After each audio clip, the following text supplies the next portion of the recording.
Well, in a neat little town they call Belfast, apprentice to trade I was found. Many an hour sweet happiness have I spent in that neat little town.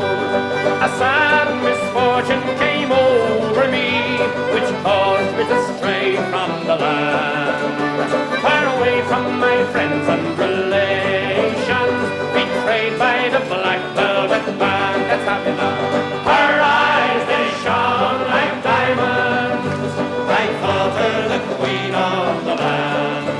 And her hair, it hung over her shoulder, tied up with a black velvet band.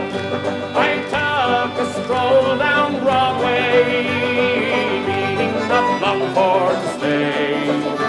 When who should I meet but this pretty fair maid come a-traipsing along the highway?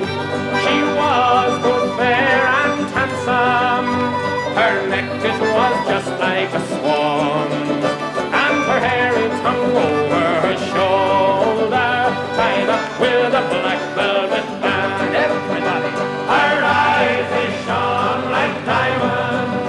I thought her the queen of the land, and her hair it hung over her shoulder, tied up with a black velvet band.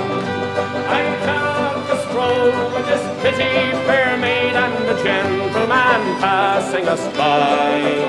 Well, I knew she meant the doing of him by the look in her roguish black eye.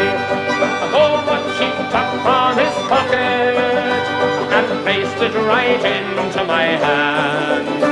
And the very first thing that I said was, "That's as to the black velvet band." Her eyes, they shone like diamonds.